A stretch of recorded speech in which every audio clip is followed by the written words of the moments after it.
Queridos, nós vamos continuar com a mensagem na carta de Paulo aos Efésios. Hoje, segunda parte. Na semana passada você viu, creio que você estava aqui no culto, né? E você que também nos assiste pelo canal, viu o tema O que nós somos em Cristo. E hoje vamos tratar do que Cristo fez por nós. No domingo passado, a primeira parte da mensagem foi Efésios capítulo 1, do 1 ao 14.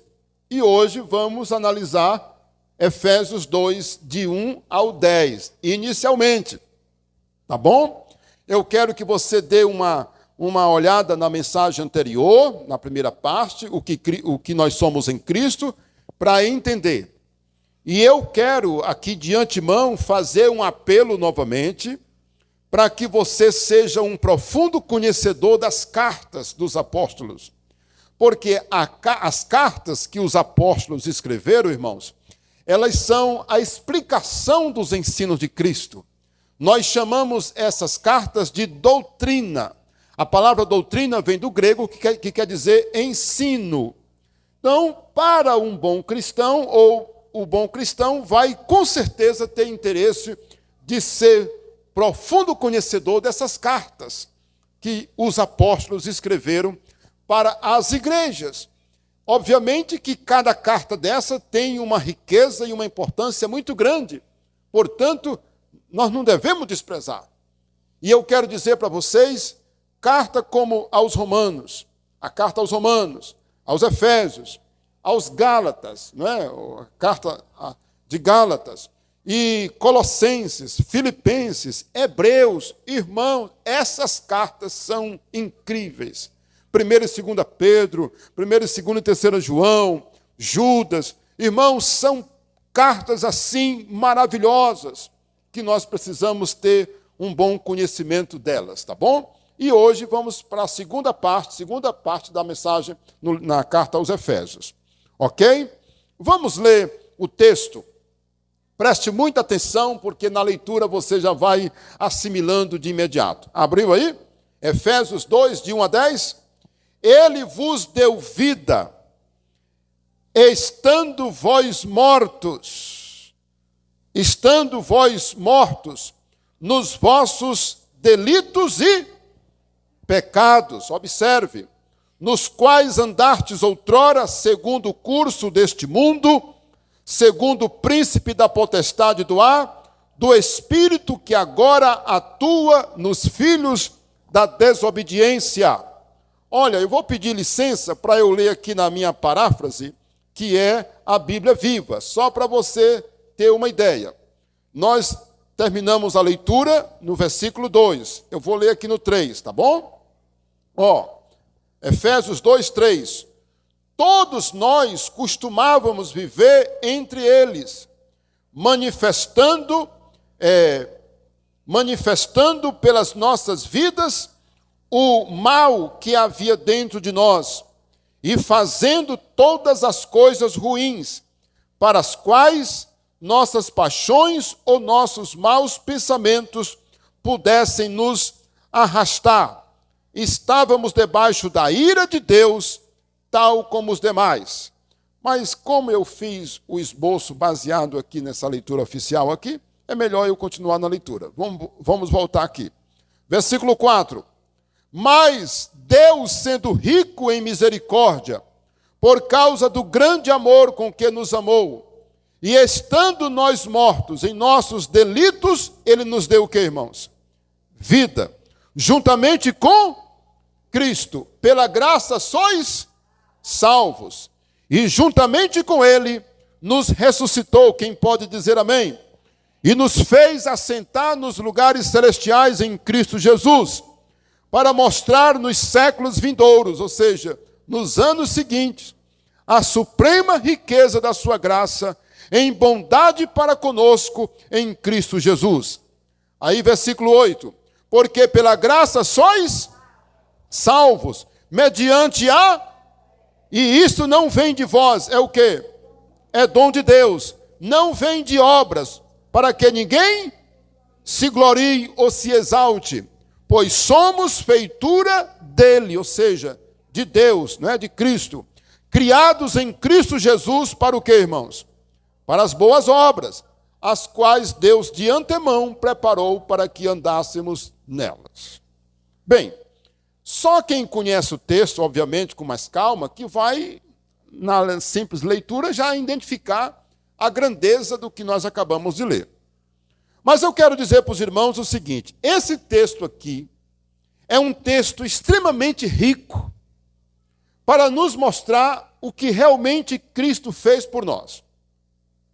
E aí, antes que eu diga o que Cristo fez por nós, o texto deixa claro o que nós éramos. O texto deixa claro o que nós éramos antes de conhecer o Senhor. Você pode observar bem aí no versículo 1, 2 e o 3. Dê uma olhada com mais calma. Dê uma olhada. Ele vos deu o quê, irmãos? Vida. Então, se ele nos deu vida, nós estávamos como? Mortos. Olha aí, ó. Nos vossos delitos e pecados. Então, esse era o estado nosso antes de nos tornarmos cristãos ou conhecermos a Cristo, não é? Então, nós vamos agora ver o slide. Pode passar. Então, o que Cristo fez por nós, irmãos, é algo assim tremendo, e ele mostra o que nós éramos. Olha aí, ó. O que Cristo o que o cristão era antes de conhecer a Cristo. Ele estava, vê se passa aí as letras aí, ó. Letra A e letra B. Nós estávamos como, irmãos? Mortos por causa dos nossos pecados. Irmãos, essa é uma realidade que, lamentavelmente, muita gente não entende. A pessoa não entende.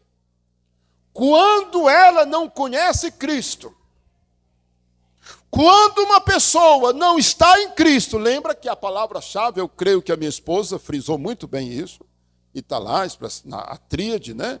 Nós somos em Cristo, por Cristo e para Cristo. A palavra-chave no livro de Efésios é em Cristo. Aparece 30 vezes em 6 capítulos a palavra em Cristo. Então, quando uma pessoa não está em Cristo, ela está morta espiritualmente. Ela anda, ela brinca, ela joga futebol, ela tem o vício dela, ela brinca, ela viaja, mas ela espiritualmente está morta. E você sabe uma coisa que me encanta nessa passagem? Vou te dizer. Quem é que está escrevendo? Não era um homem mundano, pecaminoso, imoral. Paulo é quem está escrevendo essa carta. Paulo não foi um homem de antro, de prostituição. Paulo não era um ladrão, um salteador. Paulo não era um homem viciado, não era um adúltero, não era uma pessoa imoral. Não, Paulo era um fariseu, um homem da lei, que tinha zelo pelas coisas de Deus. Mas ele se inclui, irmãos, é isso que me chama a atenção, ele se inclui. Ele não diz assim, vocês estavam mortos nos pecados de vocês. Ele diz, nós. Irmãos, ele vos deu vida, estando vós mortos nos vossos delitos e pecados, nos quais andastes outrora, segundo o curso deste mundo, segundo o príncipe da potestade do ar, do espírito que agora atua nos filhos da desobediência, entre os quais todos nós andávamos. Está vendo como ele se inclui? Todos nós andávamos. Todos nós. Ele está se incluindo, irmãos. Então, essa é a primeira situação do que nós éramos antes de conhecer a Cristo. Éramos mortos espiritualmente. Segundo, o que está escrito aí? Éramos guiados o quê? Pela maioria. Está bem aí no versículo 2. Nos quais andaste outrora segundo o curso deste mundo. O que quer dizer segundo o curso desse mundo? É quando a pessoa leva a vida dela, irmãos, baseada no que todo mundo está fazendo, ou nos pecados que as pessoas estão cometendo. Irmãos, olha, fique você sabendo que boa parte das pessoas pecam, por que não dizer a maioria? Elas pecam porque seguem o estilo de vida pecaminoso das outras pessoas. Porque alguém está fazendo, porque alguém está vivendo assim, porque alguém faz isso, e ela pega e vai fazer, irmãos. Aí quando chega aí um e diz assim, ó, isso aí está errado. Ah, você está querendo complicar a minha vida? Você está querendo complicar a minha vida? Olha, eu nasci e me criei assim. Irmãos, ó, a maioria dos pecadores, ou do homem antes de conhecer a Cristo, ele peca seguindo a maioria. Ele é guiado pela maioria. Fulano bebe, eu vou beber. Ah, aqui todo mundo bebe cachaça, vou beber também. Aqui todo mundo fuma. E não sei o quê. Olha, o certo é isso. Olha, eu vou procurar isso, porque tem que procurar mesmo, todo mundo procura. Oh, meu Deus, não é assim, meu irmão. A impureza sexual, a imoralidade sexual, os vícios, a pornografia, e tudo, irmãos, essas coisas más, ruins, elas acontecem exatamente por causa de uma influência maligna que vem por parte da maioria das pessoas. Isso vai influenciando as pessoas. Vamos ver aí uma outra situação, acho que a letra C e D, né? E E, né? Olha aí a letra C, ó. Olha como é que nós éramos antes. Nós andávamos segundo o príncipe das trevas. Está bem aí no versículo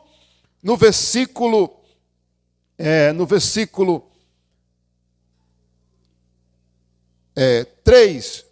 Todos, entre os quais também todos nós andávamos outrora, segundo as inclinações da nossa carne. Não, é no 2 mesmo. Nos quais andastes outrora, segundo o curso deste mundo, segundo o príncipe da potestade do ar, que em outras expressões quer dizer das trevas. Olha aí, meus irmãos. Vai dizer para uma pessoa que ela não anda guiada pelo Espírito Santo de Deus, que ela se zanga. Ela diz, você está me julgando. Quem é você para me julgar? Eu não ando segundo esse espírito, esse Satanás que você está falando, não. Eu sou uma pessoa boa. Mas veja que Paulo está se incluindo. O apóstolo Paulo está se incluindo. E você sabe que Paulo perseguia os cristãos por quê? Porque ele tinha zelo pelas coisas de Deus. Por isso que ele era um perseguidor.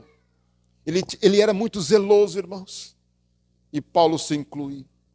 Então ele diz que nós andávamos segundo o príncipe da potestade do ar.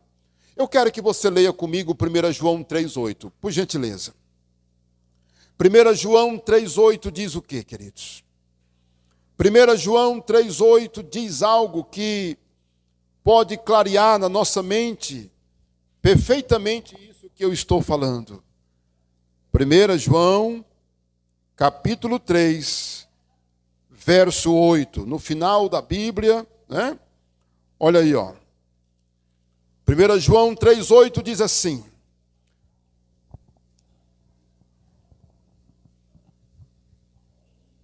aquele que pratica o pecado procede do diabo, porque o diabo vive o quê, irmãos? Pecando desde o princípio, mas para isto se manifestou o Filho de Deus para destruir as obras do diabo. Irmãos, aquele que pratica o pecado procede de quem, irmãos? Do diabo. Está aí, ó. Olha. Andávamos outrora segundo o curso do mundo e segundo o príncipe da potestade do ar ou das trevas. Agora veja comigo o versículo 10. A gente leu o 8, não foi? Nós lemos o 8. Agora leia o 10, por gentileza. Nisto são manifestos os filhos de Deus e os filhos de quem, irmãos? do diabo. Todo aquele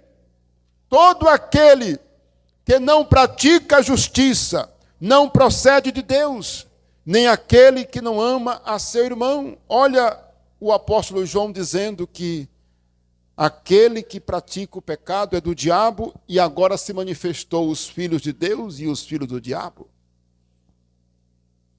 É forte, né, irmãos? A letra D, o que diz aí, ó? Éramos filhos da desobediência. Filho da desobediência, está aí no final do versículo 2. Muito sério. A Bíblia classifica os homens de filhos de Deus e filhos do diabo. E a letra E, o que diz a letra E? Vivíamos fazendo a vontade da carne e dos pensamentos. Irmãos, olha, esse texto, para mim, ele é muito esclarecedor. Porque um homem natural, uma pessoa que não tem a mente de Cristo, a mente dele é poluída. E ele faz a vontade da carne dele e dos pensamentos, ele nem se dá conta. Você está entendendo? É uma coisa natural dele. Ele vai beber o vício dele, ele alimenta o vício, porque para ele é uma coisa natural.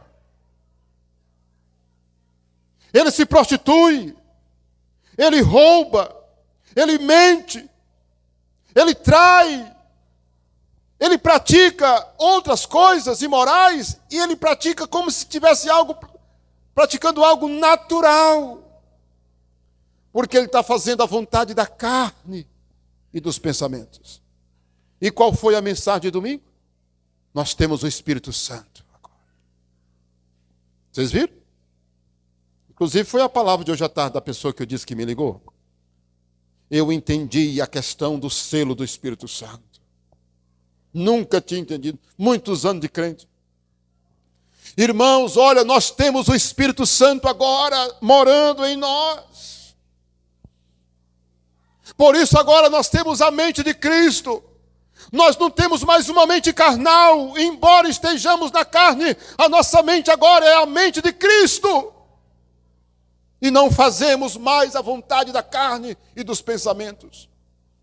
Você está entendendo a diferença? O homem sem Deus, sem Cristo, quando ele não está em Cristo, é exatamente essa a radiografia da vida dele, espiritual. Por isso que eu quis chamar a atenção o que nós éramos antes de conhecer a Cristo. Agora vamos entrar no tema propriamente da mensagem. Pode passar. Olha aí, ó. Agora é a segunda parte. O que Cristo fez por nós, que é esse ponto aí que leva o tema da mensagem. O que Cristo fez por nós? Pode passar, filho. Muito bem. O que Cristo fez por nós. Agora vamos analisar do versículo 4 em diante. Olha aí, ó. Versículo 4. Mas Deus, sendo rico em misericórdia, por causa do grande amor com que nos amou. Então a primeira coisa que eu quero destacar, o que Cristo fez por nós, Ele nos amou com um amor grandioso, irmãos. Olha, para ganhar tempo, eu vou citar aqui, você pode conferir aí na sua Bíblia ou em casa. O que é que está escrito em Romanos 5:8? Bora lá? Mas Deus prova o seu amor para conosco, pelo fato de ter Cristo morrido por nós, sendo nós ainda pecadores. Deus prova o seu amor. Irmãos, Paulo está citando aí, está frisando a questão do amor de Deus. Ele nos amou. Nós já vimos lá atrás que Ele nos deu vida, não foi? Nós estávamos mortos, Ele nos deu vida. Ele nos amou, irmãos. Ele nos amou. Com um amor forte. E a gente não pode esquecer, por nada, João 3,16. O que diz em João 3,16? Bora lá, de cor. Memorizado aí, quem tem? Bora lá. O mundo de tal maneira que deu o seu Filho unigênito, para que todo aquele que nele crê não pereça, mas tenha a vida eterna. Olha, consulte a Bíblia, você que está em casa. Inclusive quero lhe pedir para você se inscrever, dar o seu like e mandar essa mensagem para os seus amigos. Faça isso. Você está evangelizando também, sabia? Faça isso, meu irmão, meu querido irmão, minha irmã em Cristo Jesus. Meu amigo, né? Deus está tocando no seu coração com certeza. Irmãos, olha que coisa linda. Qual foi a segunda coisa que ele nos fez? Ele nos salvou, porque estávamos perdidos. Ele nos salvou, estávamos perdidos, está aí no versículo 5. E estando nós mortos em nossos delitos, nos deu vida, juntamente com Cristo, pela graça sois salvos. Olha o que ele fez por nós, nos salvou. Na semana passada a gente viu a questão do resgate, né? Do resgate. A palavra resgate, irmãos, todo resgate exige ou uma ação militar pesada, para ir lá e resgatar, ou então o pagamento de um preço. Quando você penhora algo, você tem que dar o que o banco quer para poder você resgatar o seu bem, né? Está penhorado. Quando você vai resgatar uma pessoa sequestrada, tem que pagar o resgate. Não é assim que o bandido faz? Os covardes da vida sequestram uma pessoa indefesa e depois exigem dinheiro para devolver a pessoa ou o bem.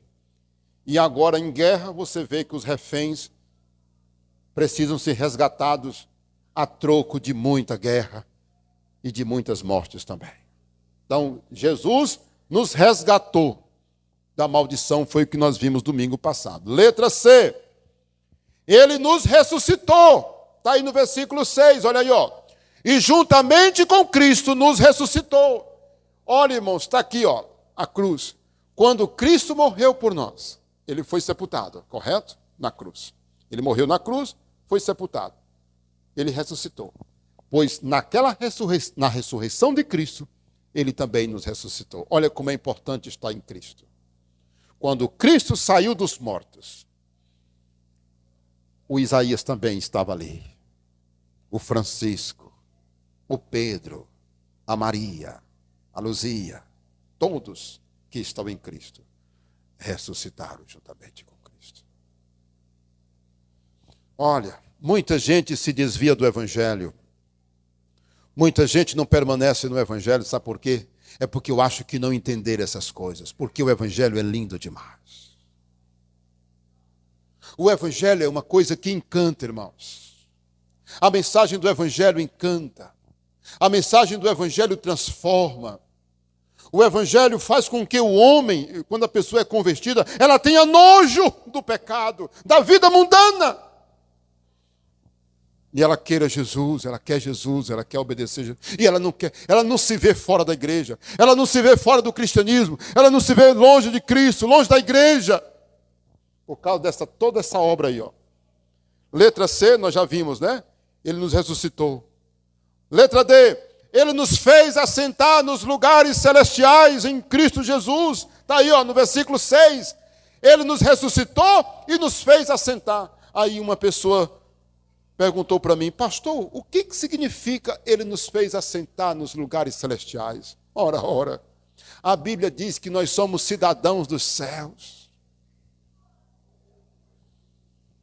Nós temos agora duas pátrias, irmãos. Duas pátrias. A nativa, porque nascemos no Brasil, e temos a nacionalidade celestial. Nós somos cidadãos dos céus. Lembra daquele episódio quando Jesus deu autoridade para os discípulos expulsar os demônios, curar os enfermos, ressuscitar os mortos, que eles voltaram maravilhados. Senhor, como é lindo! Os demônios se nos submetem, fizemos muitos milagres. Jesus disse, eu via Satanás caindo do céu como relâmpago. Eu estava daqui, mas eu estava acompanhando tudo que vocês estavam fazendo lá. Eu vi o que vocês fizeram. E eles muito alegres, Jesus disse, alegrai-vos, não porque os demônios obedeceram a vocês, mas porque os nomes de vocês estão escritos no livro da vida. Por isso nós somos cidadãos do céu. Ele nos fez assentar. Né? Agora nós estamos nos assentos celestiais. Agora o nosso nome está no céu. Nós somos cidadãos dos céus. Nós fomos abençoados com toda sorte de bênção, como nós vimos na primeira parte. Olha, meus irmãos, essa grande obra, aí agora vamos abrir um parêntese. Um parêntese, atenção, vamos abrir um parêntese. Olha, nós vamos continuar com o que Cristo fez. Mas bem aqui, na letra D, nós vamos parar para dar uma explicação. Baseado em que tudo isso aí acontece?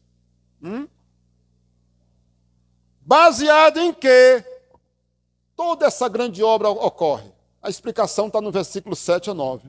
Bora ler? Olha aí o que diz, capítulo 2, versículo 7 a 9. Para mostrar nos séculos vindouros a suprema riqueza de quê, irmãos? Da sua graça em bondade para conosco em Cristo Jesus. Veja que a palavra em Cristo sempre aparece. Em Cristo Jesus. Irmãos, a riqueza da graça de Deus. Olha, é isso que muitas vezes o pecador não entende. Uma vez uma pessoa disse assim, pastor, fulano fez tanta coisa errada, agora diz que é crente. Um homem disse para mim esta semana, irmão, trabalhando na construção de um muro. Eu parei para falar com o mestre de obra, aí ele disse, eu não gosto de ouvir que a pessoa faz coisa errada e depois, irmãos, aqui ó, a graça, a riqueza da graça. Por isso que ela perdoa. Olha, irmãos, as pessoas que vão para o inferno, elas não vão para o inferno porque são pecadoras. Elas vão para o inferno porque elas rejeitaram a graça, a riqueza da graça. Porque é a graça que perdoa.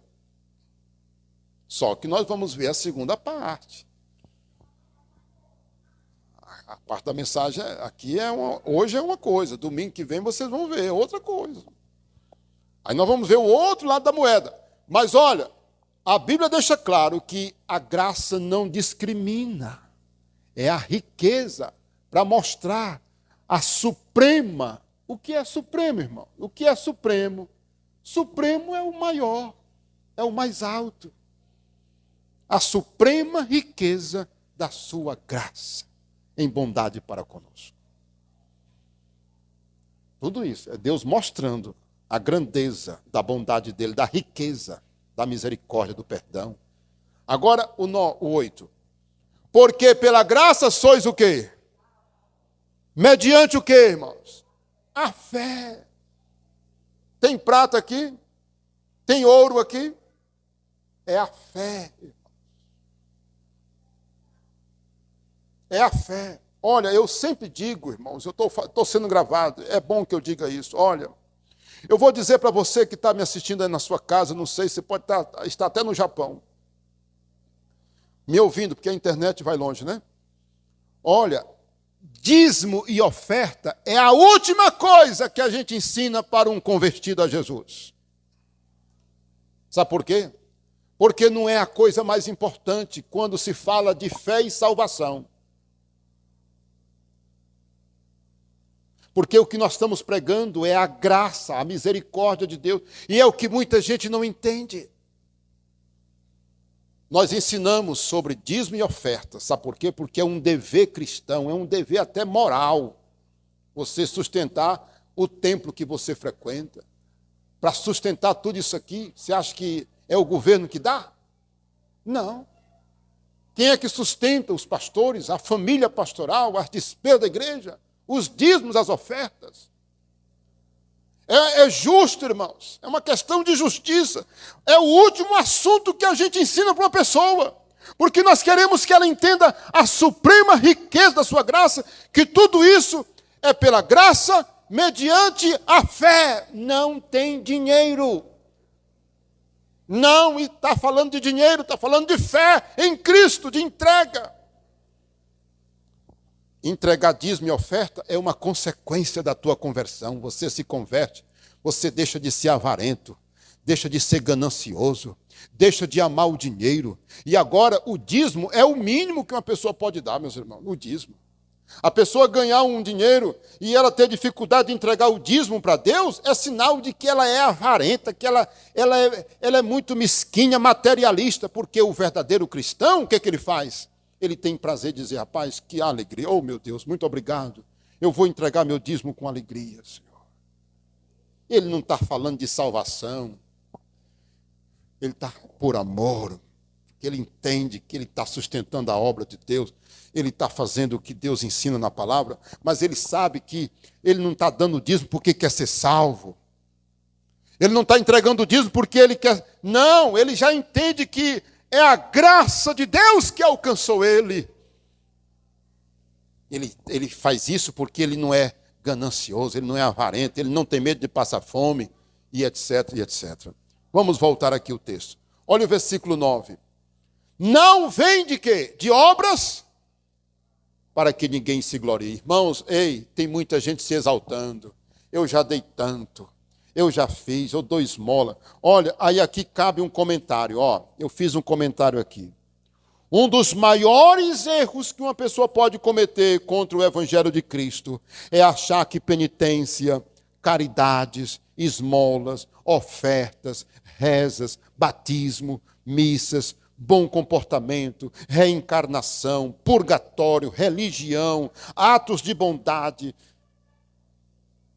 faz com que ele ganhe perdão e a salvação. É um erro. É mesmo que você chegar e dizer: Jesus, desça da cruz. A tua morte na cruz não é necessária, não, para a minha salvação. É a mesma coisa, irmãos. Vocês estão entendendo? Olha, achar que uma pessoa pode ser salva e perdoada porque deu comida para os mendigos, porque fez não sei o quê, porque sofreu, porque fez isso, porque fez aquilo. E, irmãos, não é isso. A Bíblia está falando que nós alcançamos o perdão pela graça de Deus, mediante a fé. Não vem das obras para que ninguém se exalte, porque se fosse pelas obras ou pelo dinheiro, somente os ricos poderiam alcançar. É por isso que todo mundo alcança. Aquele pobre ladrão da cruz que se converteu na hora de morrer, na hora da morte, ele disse: Jesus, lembra de mim quando tu entrares no teu reino. Aquele homem estava despido, ele era um condenado à morte. E Jesus disse o que para ele? Hoje mesmo, tu estarás comigo no paraíso. Vamos apressar o passo e vamos concluir? Além de dizer uma outra verdade que Jesus, a Bíblia deixa claro que Jesus é o único caminho para o céu. Né? Jesus é o caminho, a verdade e a vida. Vamos concluir. Bora ir para o último slide. Olha aí, Letra E. Ele nos deu uma nova natureza. Está bem aí no 10, Pois somos feitura dele, criados em Cristo Jesus.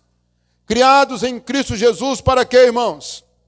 Para as boas obras, as quais Deus de antemão preparou para que andássemos nelas. Olha aí, o cristão, ele é uma pessoa recriada. Consegue entender isso? Consegue entender? Jesus pegou uma obra velha e refez. Rapaz, eu acho isso top.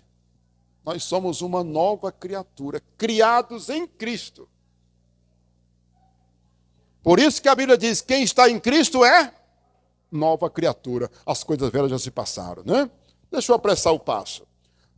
A letra F, não é isso? Ele nos colocou onde, irmãos? Na família de Deus. E agora nós somos herdeiros das promessas divinas. Você pode ver o versículo 12? Você pode ver o versículo 2? Naquele tempo estáveis sem Cristo, separados da comunidade de Israel, e estranhos às alianças da promessa, não tendo esperança e sem Deus no mundo. Versículo 13. Mas agora em Cristo Jesus, vós que antes estáveis longe, fostes aproximados pelo que, irmãos? Pelo sangue de Cristo. Olha o versículo 15. Versículo 15. Aboliu na sua carne a lei dos mandamentos na forma de ordenança, para que dos dois criasse quem? Dos dois criasse em si mesmo um novo homem, fazendo a paz. Eu pulei o 14, não foi? Bora ler o 14. Porque ele é a nossa paz, o qual de ambos fez um, e tendo derribado a parede da separação que estava no meio, a inimizade. O 13, estou lendo ao contrário, né? Mas agora em Cristo Jesus, vós que antes estáveis longe, fostes aproximados pelo sangue de Cristo. Irmão, sabe o que ele está falando? Ele está falando tudo isso aí, Ele nos colocou na família de Deus, nós estávamos longe, agora somos da família de Deus, certo? Ele nos uniu ao povo judeu, está aí no 14 e o 15. Você pode ler o 18 comigo? Olha aí, o 18. Porque por ele ambos temos acesso agora ao Pai, ou seja, judeus e gentios. Eu posso ouvir um amém? Ele nos uniu. E a letra H, ele nos reconciliou. Está no versículo 16. Olha aí, ó. E reconciliasse ambos em um só corpo com Cristo, com Deus, por intermédio da cruz, destruindo por ela a inimizade. Irmãos, eu vou falar aqui uma palavra, até porque nós estamos vivendo um período em que se fala muito dos judeus, né? Dos israelitas. Irmãos, e eu não vou me deter no que está lá no livro de Gálatas. Eu não falei das cartas, pois leia Gálatas. Leia Gálatas. Você vai ver que o livro de Gálatas é para mostrar que nós, igreja, somos o verdadeiro Israel de Deus. No livro de Gálatas fala que nós somos os da fé em Cristo, somos os verdadeiros filhos de Abraão. A Bíblia deixa claro em Gálatas que nós somos os verdadeiros israelitas, porque somos israelitas espiritualmente falando. Nós temos uma nação judaica, que é Israel, os filhos e descendentes de Abraão, de Isaac e de Jacó. Mas por causa da vinda de Cristo, ele uniu judeu e o não judeu, que são os gentios. E de ambos, ele fez um. Agora, ou que um judeu me aceite ou não, eu sou espiritualmente também judeu. Entende isso? Porque ele uniu, está aqui o texto. Ele fez a união dos povos. Ele agora uniu. Agora somos um só. É o que nós acabamos de ler. Leia com mais calma que você vai entender mais ainda. Então, irmãos, olha, a obra de Cristo, o que Cristo fez por nós é tudo isso aí, tá bom? Ele nos reconciliou com Deus, ele nos constituiu o seu verdadeiro templo, letra I, está aí a letra I? Está aí? A letra I. Ele nos constituiu o seu verdadeiro templo ou morada. Olha o versículo 21. No qual todo edifício bem ajustado cresce para santuário dedicado ao Senhor. Nós agora somos o santuário de Cristo. Amém, meus irmãos? No versículo 22 ele diz, no qual também vós juntamente estáis sendo edificados para a habitação de Deus. O crente é a habitação de Deus. Se você quiser consultar, consulte bem aí, João 14, 23, quando Jesus diz claramente, olha aí, ó, abri rapidamente, não foi? Ó, respondeu Jesus, se alguém me ama, guardará a minha palavra, meu Pai o amará, e viremos para ele, e faremos nele morada. Agora, aonde é que Deus habita? Não é mais no templo construído por Salomão e o rei Herodes, em Belém da Judéia, ou em Jerusalém da Judéia. Agora, Deus não habita mais numa casa feita por mãos humanas. Deus agora habita dentro de nós. É o que a Bíblia está dizendo aqui, que nós somos agora o seu verdadeiro templo, a sua verdadeira casa, a sua verdadeira morada em Cristo Jesus. Nós compramos, construímos, edificamos templos para nos reunir. E nós chamamos isso aqui inadequadamente de casa de Deus, porque casa de Deus somos nós também. Isso aqui é apenas o templo. Isso aqui também nós chamamos de forma inadequada a igreja. Mas isso aqui não é igreja, a igreja somos nós. O edifício de Deus, a casa de Deus somos nós. E a Bíblia diz que cada um de nós somos pedras vivas. Olha que coisa linda, pedras vivas. É muito lindo, né, irmãos? Pois tá bom, eu estou me dando por satisfeito, quero encerrar a mensagem, pedindo que vocês dêem uma olhada no capítulo 3, né? E domingo que vem, seja comigo, seja com a pastora Merilande, vocês estejam aqui prontos para ouvir uma segunda parte dessa mensagem, quer dizer, a terceira, né, mensagem. Mas eu quero que vocês dêem uma olhada aí, ó, na oração que Paulo faz. Lembre que lá no capítulo 1, Paulo fez uma oração, certo? No capítulo 1 tem uma oração de Paulo, pelos irmãos de Éfeso. Pois aqui, no capítulo 3, ele faz uma outra oração pelos irmãos, depois que ele fala tudo isso. Pode colocar a conclusão, filho. Depois que Paulo falou tudo isso que nós acabamos de dizer, ele faz uma oração pelos irmãos. E a oração está no versículo 14, no 3,14. Olha o que ele diz na oração. Você que está aí me assistindo, ouça a oração. Por esta razão eu me ponho de joelhos perante Deus. E ele dizendo, né? De quem toma o nome toda a família, tanto no céu como na terra. Lembra agora? Família, tanto no céu como na terra. Versículo 16. Para que, segundo a riqueza da sua glória, vos conceda que sejais fortalecidos com poder, mediante o seu espírito no homem interior. Está falando para a gente se fortalecer. Ei, crente fraco. O que é o crente fraco? Você tem um conceito? Vocês sabem dizer o crente fraco? O crente que não entende, não alimenta o conhecimento dele.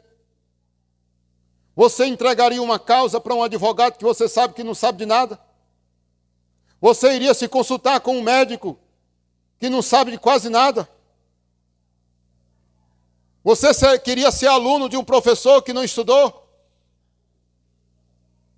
O crente tem que saber profundamente as coisas. Verso 17.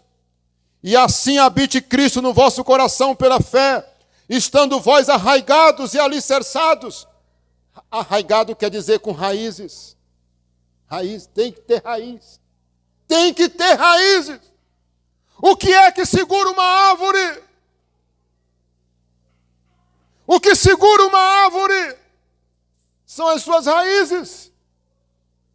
Por isso que um pé de caju, o vento dá tão forte não derruba.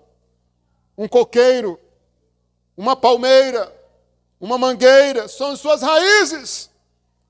Alicerçados. O que é um alicerce, irmãos? Me diga o que é um alicerce. É o que sustenta uma casa. Você precisa de um bom alicerce. Você precisa de raízes. Você precisa criar raízes. Engrossar suas raízes. Para que o diabo não tenha vez na sua vida. Para que o diabo não lhe vença. Para que você não se desvie. Para que você não se desanime. Está vendo como ele está pedindo uma coisa importante? Verso 18. A fim de poderdes compreender com todos os demais santos qual é a largura. Olha que coisa linda, qual é a largura. Pense, largura, pense. Comprimento, altura e profundidade. Está aqui, e profundidade. Não é lindo? Verso 18. Ele está dizendo que vocês conheçam a largura, que vocês conheçam o comprimento, que vocês conheçam a altura e a profundidade. Sabe de quê? Do amor. Do amor. E conhecer o amor de Cristo, que excede todo entendimento, para que sejais tomados de toda a plenitude de Deus. Ora, aquele que é poderoso para fazer infinitamente mais, além de tudo quanto nós pedimos ou pensamos, conforme o seu poder que opera em nós. O poder de Deus não opera nas paredes, não, meus irmãos. O poder de Deus opera em você. Você é o instrumento que Deus quer usar. Você é a pessoa. O poder de Deus não opera em concreto e nem tábua seca como é dessa mesa. O poder de Deus opera no ser humano, em você, que é o canal de Deus. Eu posso ouvir um amém? Ele é poderoso para fazer infinitamente mais, além de tudo quanto nós pedimos ou pensamos. A Ele seja a glória na igreja e em Cristo Jesus, por todas as gerações e para todos sempre. Amém, amém e amém. Que Deus te abençoe, medite em tudo que você ouviu. Mais uma vez, se inscreva no canal e mande essa mensagem, dê o seu like para que o YouTube entenda que você gostou e vai mandar para outras pessoas, tá bom? Vamos ficar em pé e vamos orar.